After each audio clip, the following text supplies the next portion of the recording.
Sharing Right Division, by Pastor John Frederickson. Do you remember how dispensational truth was first shared with you?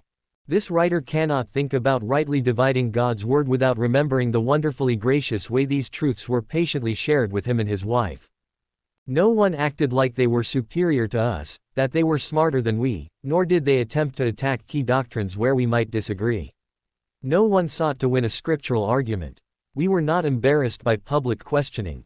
There were no threats, implied or otherwise, that fellowship might be withdrawn if our convictions remained unchanged, nor was there any hint of frustration with our understandings.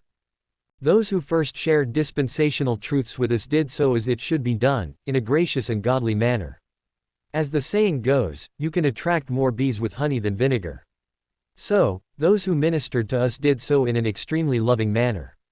They followed the instruction Paul gave to Timothy: the servant of the Lord must not strive, but be gentle unto all men, apt to teach, patient, in meekness instructing those that oppose themselves. 2 Tim.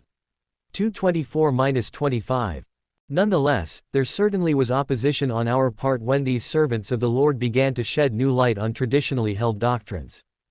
Yet, with tenderness, they put Colossians 4:6 into practice. Let your speech be always with grace, seasoned with salt, that ye may know how ye ought to answer every man.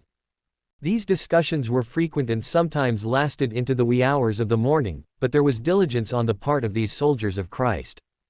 Their method of ministry made the doctrines they believed in palatable to us.